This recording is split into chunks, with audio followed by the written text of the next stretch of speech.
क्या आप जानते हैं हमारे चारों तरफ एक चुपचाप फैलती महामारी है जिसे शायद हम में से बहुत से लोग देख भी नहीं सकते। ये महामारी ना तो वायरस है ना कोई बीमारी जिसे हम आसानी से पहचान सकें, क्योंकि यह महामारी मानसिक सेहत से जुड़ी है। WHO के अनुसार दुनिया में हर 8 में से एक व्यक्ति मेंटल डिसऑर्डर से पीड़ित है।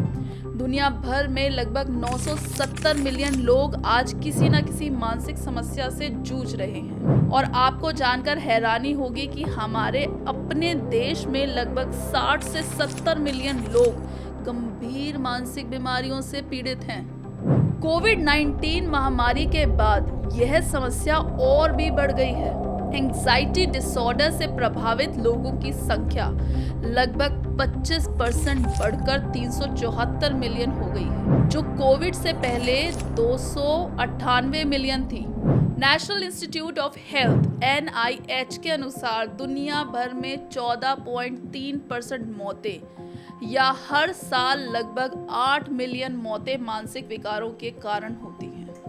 और सबसे चौंकाने वाली बात यह है कि 50% मानसिक परेशानियां सिर्फ 14 साल की उम्र तक शुरू हो जाती है। इतना ही नहीं, 24 साल की उम्र तक लगभग 75% लोग किसी न किसी मानसिक बीमारी के शिकार हो जाते हैं। जरा सोचिए, वो उम्र जब हम अपने बचपन से किशोर अवस्था में कदम रखते हैं, टीनेज, जब हम नए सपनों की शुरुआत कर रहे होते हैं, उसी समय बहुत से बच्चे, बहुत से नौजवान डिप्रेशन, चिंता और कई मानसिक विकारों से जूझने लगते हैं। यह संख्या सिर्फ आंकड़े नहीं हैं, यह हमारे आसपास के लोग हैं, हमारे दोस्त, हमारे रिश्तेदार, हमारे सहकर्मी या शायद हम खुद।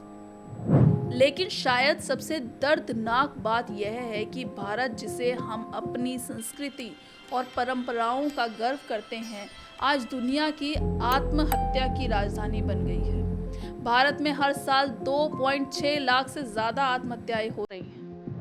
आपने बॉलीवुड में बहुत से मशहूर सितारों के बारे में सुना होगा जो इस अंधेरे से गुजरे हैं। हनी सिंह, जिन्होंने खुलकर बताया कि वो बाइपोलर डिसऑर्डर से जूझ रहे हैं। दीपिका पादुकोण, जिन्होंने डिप्रेशन की लंबी लड़ाई लड़ी और आज सफलता के शिखर पर है। और शायद आपको याद हो शाहरुख खान की वो कहानी, जो एक चोट के बाद डिप्रेशन में चले गए थे, और जिया खान, जो अपनी जिंदगी का दर्द सहन नहीं कर पाई और उसे अलविदा कह दिया। अब सवाल ये उठता है कि क्यों हम अपने अंदर इस लड़ाई को लड़ने के लिए तैयार नहीं हैं। असल में हमारे समाज में मेंटल हेल्थ पर बात करना एक टैबू माना जाता है।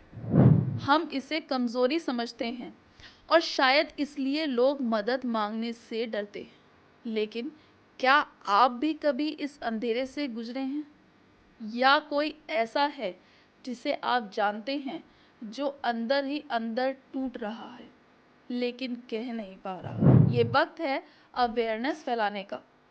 अपने आसपास के लोगों से पूछिए कि वो कैसे हैं, और अगर आप खुद इस संघर्ष में हैं तो जान लीजिए कि मदद लेना कोई कमजोरी नहीं बल्कि एक स्ट्रेंथ है। आज मेंटल हेल्थ को नज़रअंदाज नहीं किया जा सकता। हमें अपने मानसिक स्वास्थ्य पर उतना ही ध्यान देना होगा जितना शारीरिक स्वास्थ्य पर देते हैं। आओ साथ मिलकर इस साइलेंट महामारी के खिलाफ लड़ें। इसे छुपाएं नहीं, इससे भागे नहीं, इसके बारे में बात करें, इसे समझें और इसके लिए मदद मांगें, क्योंकि आप अकेले नहीं हैं।